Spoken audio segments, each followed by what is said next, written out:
الحمد لله وكفى والصلاة والسلام على من لا نبي بعده صاحب التاج والمعراج سيد الإنس والجنات محبوب رب الأرض والسماوات الذي اسمه مكتوب في الإنجيل والتوراة أرسله الله تعالى بالحق بشيرا ونذيرا وداعيا إلى الله بإذنه وسراجا منيرا. أما بعد فأعوذ بالله من الشيطان الرجيم. بسم الله الرحمن الرحيم. إن الله يأمركم أن تؤدوا الأمانة إلى أهلها وإذا حكمتم بين الناس أن تحكموا بالعدل إن الله يعظكم به فإن الله كان سميعا بصيرا. وقال النبي صلى الله عليه وآله وسلم لا إيمان لمن لا أمانته. وقال النبي صلى الله عليه وآله وسلم ولا دين لمن لا عهد له. أما بعد إن الله وملائكته يصلون على النبي يا أيها الذين آمنوا صلوا عليه وسلموا تسليما. اللهم صل على محمد وعلى آل محمد كما صليت على إبراهيم وعلى آل إبراهيم إنك حميد مجيد. اللهم بارك على محمد وعلى آل محمد كما باركت على إبراهيم وعلى آل إبراهيم إنك حميد مجيد. اما بعد محترم حضرات، جو آیات کریمہ میں نے سورہ نساء کی آپ کے سامنے تلاوت کی اور ایک دو حدیث مبارکہ کتاب الایمان کی آپ کے سامنے میں نے تلاوت کی. میرے دوستو، اس آیات میں اللہ پاک حکم دیتا ہے کہ امانت ان کے حقدار کو پہنچاؤ، یعنی جو اس کا اہل ہے، جو اس امانت کا اہل ہو اس کے پاس وہ امانت حقدار کو پہنچاؤ. ہمارے معاشرے میں عام طور پر کسی شخص کے پاس اگر کوئی چیز رکھی جائے اور وہ اس میں کچھ کمی کرے تو ہم اس کے اس کام کو خیانت کہتے ہیں. کسی کے پاس کوئی چیز رکھ دو اور اس میں کوئی کمی کی جائے تو اس کو کیا کہا جاتا ہے؟ خیانت. لیکن اسلام میں خیانت کا مفہوم بہت زیادہ وسیع ہے. ہر وہ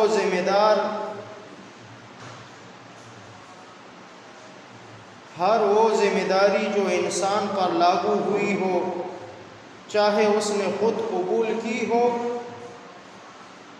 دوسرے نے اس کے ذمے لگایا ہو، یا اللہ جل جلالہ کی طرف سے اس پر لگائی گئی ہو، ان سب کو ادا کرنے کا نام امانت ہے اور ان میں کمی کوتاہی کرنے کو خیانت کہتے ہیں.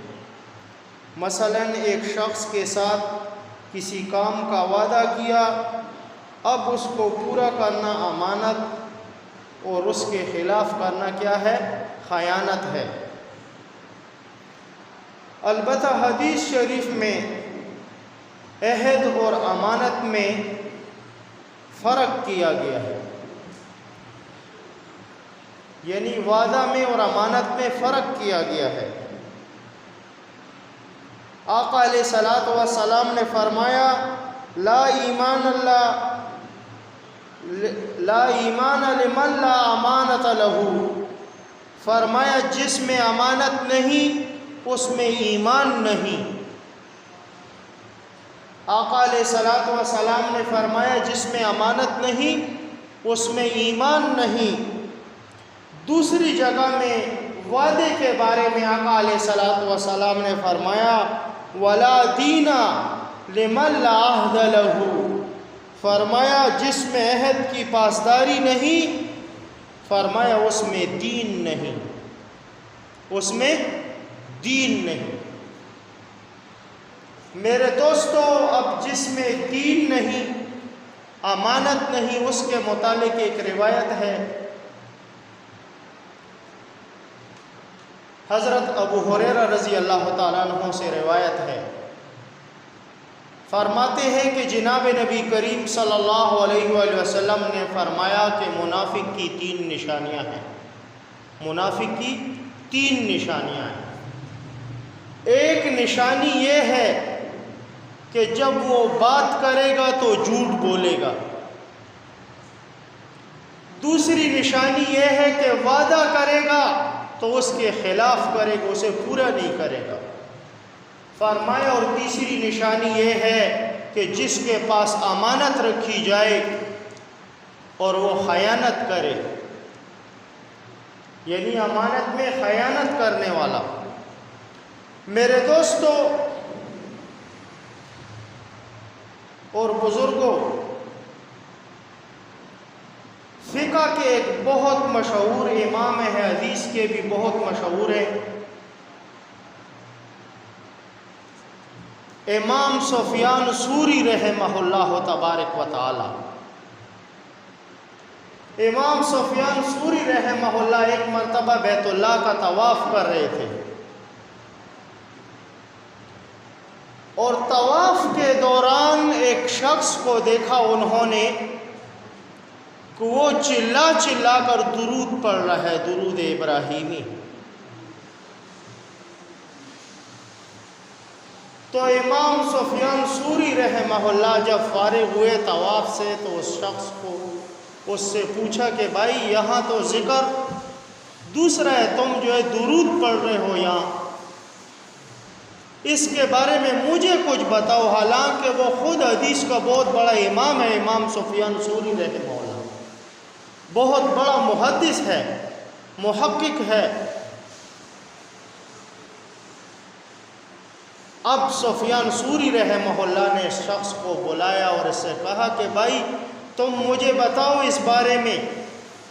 تو اس شخص نے کہا کہ تم مجھے بہت بڑے ولی اور بزرگ لگتے ہو، تمہیں یہ راز بتاتا ہوں، ورنہ میں نے کسی کو یہ راز نہیں بتایا۔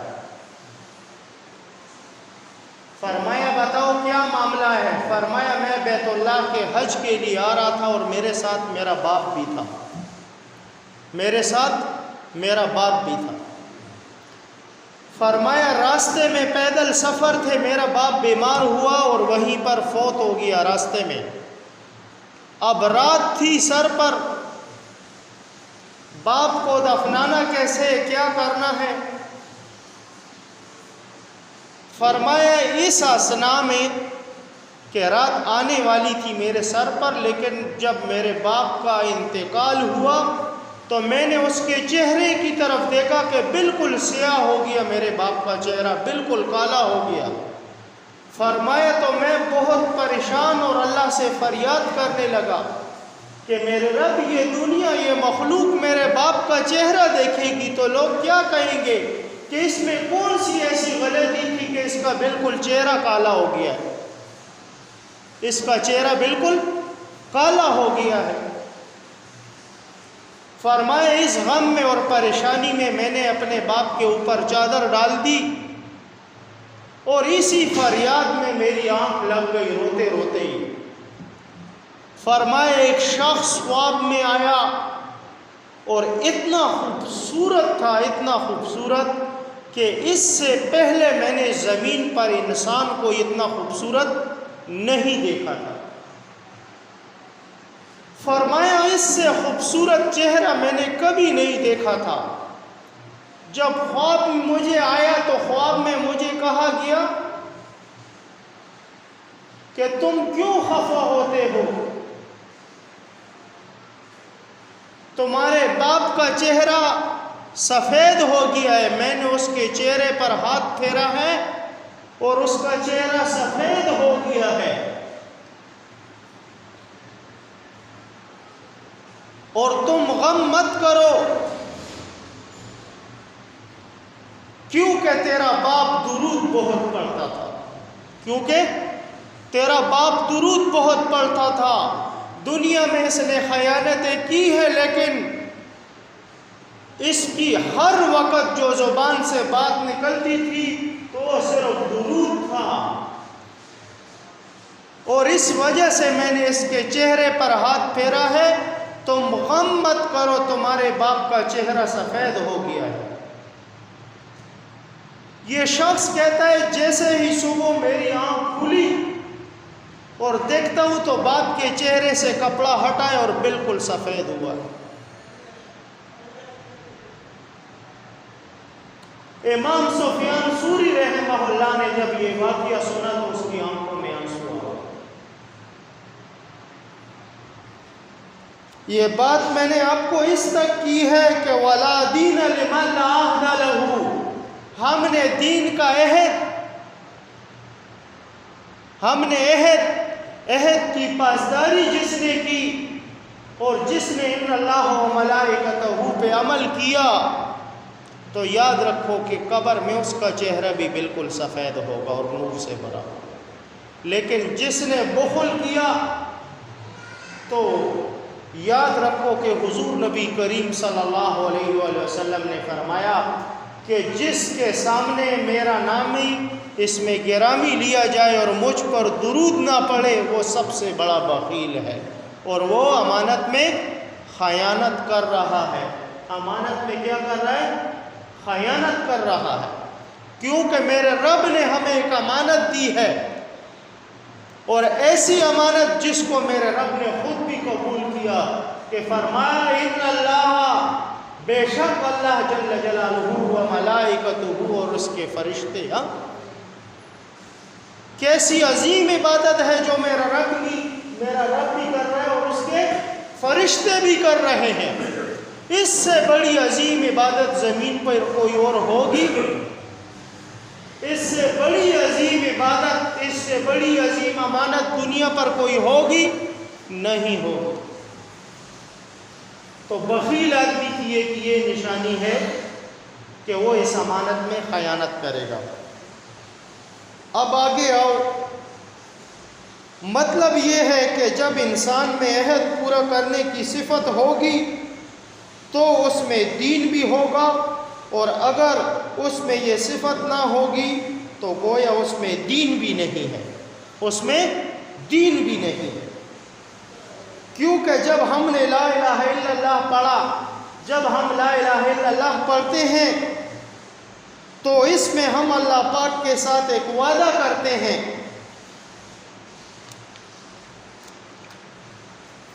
کہ اس کے سارے احکام کو مانیں گے اور اس کی نافرمانی سے بچیں گے۔ تو جب ایک شخص عہد کی پاسداری نہیں کرتا تو اس سے معلوم ہوتا ہے کہ دراصل یہ اس عہد کو بھول چکا ہے، اس وعدے کو یہ بھول چکا ہے جو اس نے اللہ جل جلالہ کے ساتھ کیا تھا۔ اگر وہ عہد اس کو یاد نہیں ہوتا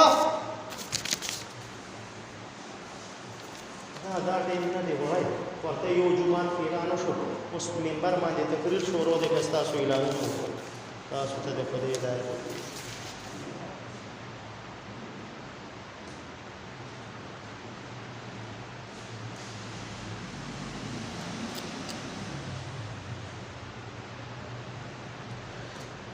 کہ دراصل یہ اس عہد کو بھول چکا ہے جو اس نے اللہ پاک کے ساتھ کیا تھا۔ اگر وہ اس عہد کو یاد رکھتا تو ہرگز یہ اس دنیاوی عہد کو نہ بھولتا۔ اصل میں یہ عہد وعدہ بھی ایک امانت ہے، اور چونکہ ہم اہم امانت ہے اس لیے علیحدہ طور پر ذکر کیا گیا۔ قرآن کریم میں اللہ جل جلالہ نے فرمایا سورہ مومنون میں والذین ہم لأماناتہم وعہدہم راعون، فرمایا اور جو امانتوں اور اقراروں کو محفوظ رکھتے ہیں۔ اس سے معلوم ہوتا ہے کہ ایمان کی بنیاد امانت پر ہے، ایمان کی بنیاد امانت پر ہے۔ تو جب بنیادی چیز ہی نہ ہو تو ایمان کیسے ہوگا؟ اس کی مثال بالکل اس آگ جیسی ہے کہ جو جل تو رہی ہے لیکن گرم نہیں۔ اب اس آگ کو تو کہا جا سکتا ہے کہ یہ آگ ہے، لیکن اس سے جو کام لیا جاتا ہے وہ اس کے استعمال کے لیے وہ آگ نہیں ہے، وہ کام نہیں دے رہی، جل تو رہی ہے لیکن گرمائش نہیں اس کی، تو وہ کس کام کی پھر؟ کیونکہ وہ خوبی اس میں نہیں۔ اسی طرح مسلمان کی بھی یہی مثال ہے کہ جب اس میں امانت نہ ہو تو صرف نام کا مسلمان ہوگا، حقیقی مسلمان نہیں ہوگا، اور اللہ پاک کی طرف سے مسلمانوں کے ساتھ مدد کے جو وعدے ہیں وہ کبھی پورے نہیں ہوں گے، کیونکہ وعدے ان کے ساتھ ہوئے جو اصلی مسلمان ہو، وعدے ان کے ساتھ ہوئے جو اصلی مسلمان ہو۔ چونکہ یہ تو نقلی مسلمان ہے، اس لیے ان کے لیے مدد کیا آئے گی اور یہ مدد کی توقع کیا کریں گے، بلکہ الٹا یہ سزا کے مستحق ہوں گے۔ جس میں امانت نہیں ہے وہ کیا ہے؟ وہ سزا کا مستحق ہے، کیونکہ اس میں ایمان نہیں ہے۔ پھر لوگ کہتے ہیں کہ مسلمان ترقی کیوں نہیں کرتے، جبکہ خیانت میں سر سے تہ تک ڈوبے ہوئے ہیں۔ دنیا میں دیکھ لو، ہمارے یہ بادشاہ اور لیڈر، یہ لوگ کیا ہیں، یہ سب اس خیانت میں ڈوبے ہوئے ہیں، حالانکہ یہ خزانے کا مال کس کا؟ یہ سب عوام کا ہے، لیکن اس میں خیانت کر رہے تو یہ سب دلدل میں ڈوبے ہوئے ہیں۔ اب یہاں کچھ ایسی باتیں ذکر کیے جاتا ہوں کہ جن کو ہمارے معاشرے میں عام طور سے امانت نہیں سمجھا جاتا۔ مثلا اگر ہم ان باتوں کو امانت سمجھ کر اس میں خیانت سے بچیں تو اس میں کوئی شک نہیں کہ اللہ پاک کی مدد ہمارے ساتھ اس طرح ہوگی جس طرح صحابہ کرام رضوان اللہ تعالی علیہم اجمعین کے ساتھ مدد تھی۔ اب دیکھو خیانتیں کیا ہیں، والدین کے حقوق ادا کرنا یہ کیا ہے؟ یہ بھی ایک امانت ہے، اور اس کے خلاف کرنا کیا ہے؟ خیانت ہے۔ رشتہ داروں کے حقوق ادا کرنا کیا ہے؟ شریعت مطہرہ میں یہ بھی امانت ہے، اور ان میں کمی کوتاہی کرنا کیسی ہے؟ یہ خیانت ہے۔ مجلس میں کوئی بات کی جائے، کسی کو کوئی بات کرتا ہے نا کہ یار یہ بات کسی کو مت بتانا، آقا علیہ الصلوۃ والسلام نے ایسی مجلس کے بارے میں کیا فرمایا؟ قال النبی صلی اللہ علیہ وآلہ وسلم المجالس بالامانات، المجالس بالامانات، فرمایا مجلس کی بات امانت ہوتی ہے، مجلس کی بات امانت ہوتی ہے۔ اب اگر ایک نے کسی سے بات سنی اور گیا اور دوسرے کو بتا دی تو اس نے کیا کیا؟ خیانت کی اس نے۔ اور ہم لوگوں کو تو معمولی سی بات چاہیے، کسی کا پردہ اچھالنے کے لیے پھر دیکھو ایک بات کہو اس کے سامنے پوری دنیا میں ذلیل اور رسوا کر دے گا۔ ہمارے لوگوں کی بھی ایسی مثال ہے جیسے پاکستان کا میڈیا، حق کی بات کو تو چھپاتے ہیں، لیکن جس میں کسی مسلمان کی بے عزتی اور توہین ہوتی ہے اس کو ایسے سامنے لاتے ہیں کہ وہ شخص یہ سوچتا ہے کہ پیدا ہونے سے پہلے مر ہی جاتا تو اچھا تھا، کہ آج ذلت اور رسوائی کا سامنا مجھے نہ کرنا پڑتا۔ میرے دوستو، حاصل یہ ہے کہ تمہارے پاس جب امانت رکھی جائے تو اس میں خیانت مت کرو۔ اب امانتیں کیا ہیں؟ ایک امانت کا پہلے میں نے ذکر کیا، ان اللہ و ملائکتہ یصلون علی النبی، یہ ایک ایسی امانت ہے جو میرے رب نے خود بھی محفوظ رکھی اور میرے اپنے محبوب کے امت کو بھی عطا کی۔ اپنے محبوب کی امت کو بھی عطا کی۔ اور پھر اس پر میں نے آپ کو صحیح ایک واقعہ بھی سنایا امام سفیان ثوری رحمہ اللہ کا، کہ دیکھو کہ ایک شخص کا چہرہ کالا ہو گیا اور آقا علیہ الصلوۃ والسلام رات کو آئے اور اس کے چہرے پر ہاتھ پھیرا۔ جب صبح ہوئی تو 14ویں کے چاند کی طرح اس شخص کا چہرہ چمک رہا تھا، 14ویں کے چاند کی طرح اس کا چہرہ چمک رہا۔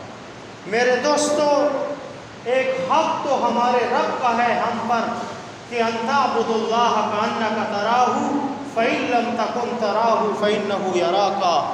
میرا رب تمہیں پیدا کرتا ہے اپنی بندگی کے لیے، اپنی عبادت کے لیے۔ ایک امانت تو یہ ہے کہ تمہیں یہ زبان دی ہے، کس کے لیے دی ہے؟ کہ اس سے تم میرا اور میرے محبوب کا ذکر کرو۔ یہ زبان میرے رب نے کس کے لیے دی ہے؟ فرمایا کہ اس سے تم میرا اور میرے محبوب کا ذکر کرو گے۔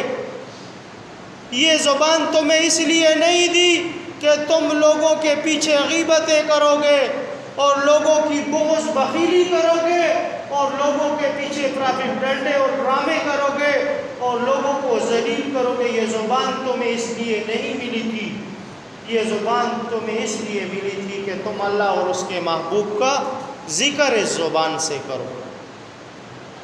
اور اب ذکر کرنے والوں کو ایسے بخار چڑھتا ہے جیسے کسی نے ان کو نشے کا انجیکشن لگا دیا ہو، جیسے وہ ابلیس کے سامنے اعوذ باللہ پڑھی جائے تو وہ مجلس سے بھاگ جاتا ہے، ایسے ہمارے دل بھی کالے ہوئے، ہم بھی ذکر سے بھاگ جاتے ہیں۔ ایسا ہے یا نہیں ہے؟ ایمان سے کہو۔ جب امام سلام پھیرتا ہے تو ہم آتے اس وقت ہے جب امام رکوع کے لیے جائے، اور جاتے کس وقت ہے؟ جب امام سلام پھیرے تو پتہ چلا کہ یہ پھاٹک کے پاس پہنچا ہوا ہے چونکلی۔ اور جب نماز کے لیے کھڑا ہوا تو کیا تھا نماز میں؟ کہتا تھا بشیر پر اتنے پیسے ہیں، نذیر پر اتنے اور زید کے اوپر اتنے ہیں، جب ان کو اکٹھا کرو تو 4 لاکھ روپے بنے اور السلام علیکم ورحمۃ اللہ۔ یہ نماز ہوئی، یہ نماز ہوئی، یہ نماز ہوئی یا خیانت ہوئی؟ یہ دھوکہ ہوا یا نہیں؟ اب بندوں کے حقوق کیا ہیں؟ بندوں کے حقوق یہ ہیں میرے ساتھی اور بزرگوں، اگر تمہیں کسی کی کوئی بات پردے کی پتہ چلے تو تم اس کے اوپر پردہ ڈالو، اور اگر پردہ نہیں ڈالو گے تو بعض باتیں ایسی ہوتی ہیں جو انسان کو سامنے ذلیل کر دیتی ہیں۔ ریاض الصالحین ایک حدیث کی کتاب ہے، علم کے 4تھے درجے میں پڑھائی جاتی ہے، 4تھی کلاس میں۔ اس میں ایک روایت ہے ایک صحابی کے متعلق۔ ابتدا اسلام کی تھی، یہ شخص آقا علیہ الصلوۃ والسلام کے دربار میں حاضر ہوا اور ایک دم کہنے لگا طہرنی یا رسول اللہ، اللہ کے محبوب مجھے پاک کیجئے، مجھ سے زنا ہوا ہے، مجھ سے زنا ہوا ہے۔ 3 مرتبہ یہ الفاظ اس نے اپنی زبان سے کہے۔ کتنی مرتبہ؟ 3 مرتبہ۔ تیسری مرتبہ آقا علیہ الصلوۃ والسلام نے صحابہ سے پوچھا کہ اسے دیکھو اس نے کوئی نشہ تو نہیں کیا ہوا، یہ اپنی اصل حالت میں یا نہیں، ورنہ اتنی بڑی گواہی اپنے اوپر کون دیتا ہے اپنے آپ پر؟ اب صحابہ نے تحقیق کی اور اس کے بعد آقا علیہ الصلوۃ والسلام سے کہا کہ اللہ کے محبوب نہیں، یہ اپنی اصل حالت میں بالکل صحیح ہے۔ آقا علیہ الصلوۃ والسلام نے فرمایا فلاں وقت اس شخص کو رجم کیا جائے گا، فلاں وقت اس شخص کو رجم کیا جائے گا۔ جب کنکریاں ماری گئی اسے اور اس کی تدفین ہوئی، اس کے بعد ٹولے ٹولے لوگ آ رہے ہیں جنازہ سے، تدفین سے، شخص ان میں سے دوسرے کو کہہ رہا ہے کہ بھائی دیکھو اللہ جل جلالہ نے اس شخص پر پردہ ڈالا تھا،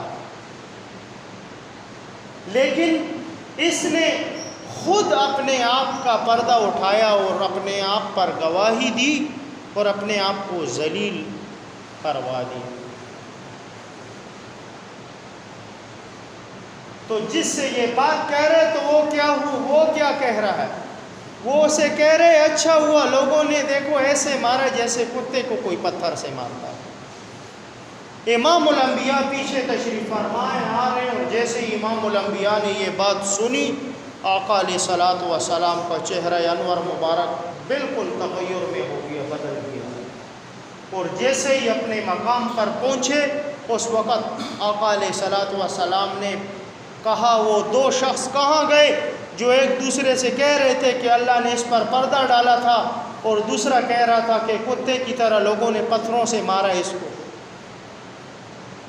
وہ دونوں آئے تو آقا علیہ الصلوۃ والسلام نے ان سے کہا تھوڑا نیچے دیکھو، ایک گدھا مرا پڑا تھا۔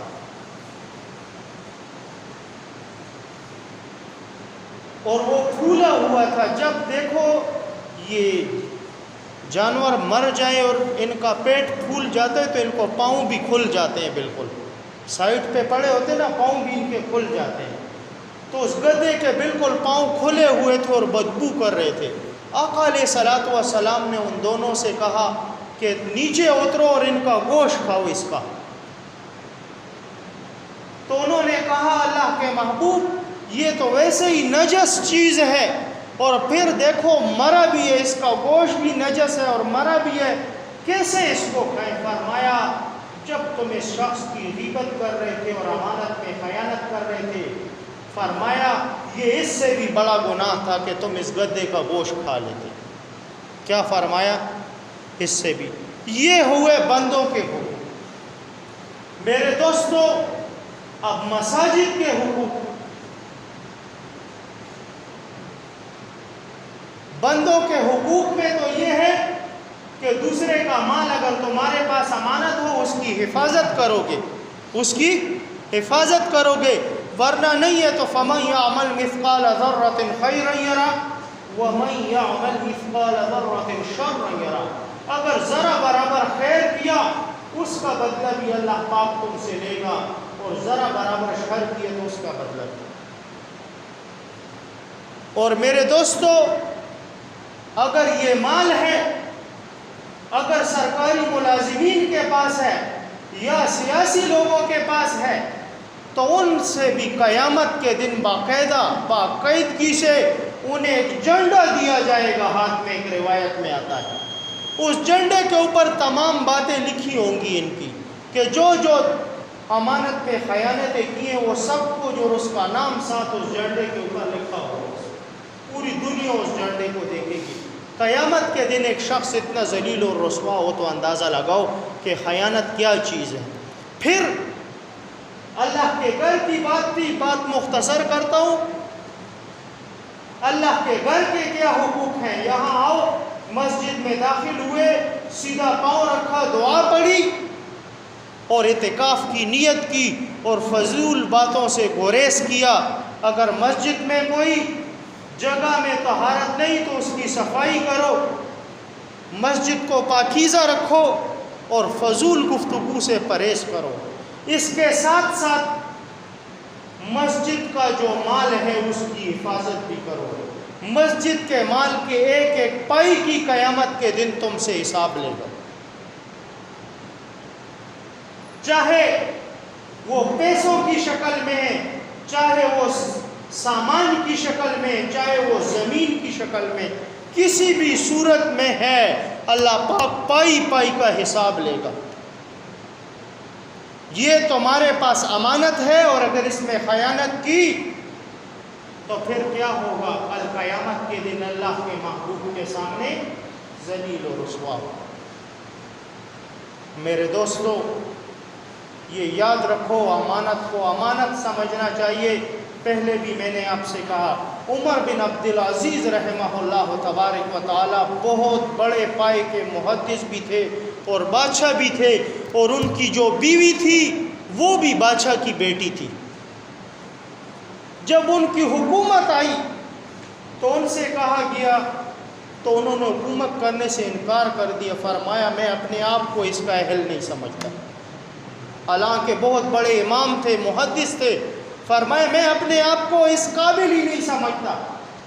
لوگوں نے منت سماجت کی، حضرت حکومت کرے، حکومت جب بہت منت سماجت کے بعد انہوں نے یہ بات قبول کی تو پہلے سیدھا اپنے گھر آئے اور اپنی بیوی سے کہا تمہارے پاس یہ جو اشرفیوں کے کپڑے ہیں یہ سب اکٹھے کرو، سب کپڑے اکٹھے کرو، اور بتاؤ مجھے کہ تم مال لینا چاہتی ہو یا مجھے لینا چاہتی ہو۔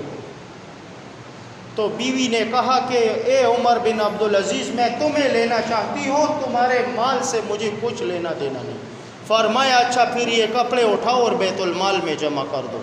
اشرفیوں کے کپڑے تھے، بادشاہ کی بیٹی تھی، لاکھوں روپے کا ایک ایک جوڑا تھا، لاکھوں روپے کا اشرفیوں کا جوڑا، سارے کپڑے اٹھائے اور بیت المال میں جمع کر دے، اور خود خالی ہاتھ۔ جو سسر ہے عمر بن عبدالعزیز رحمہ اللہ کا، انہوں نے بھی سب کچھ لوٹا دیا، بالکل خالی ہاتھ۔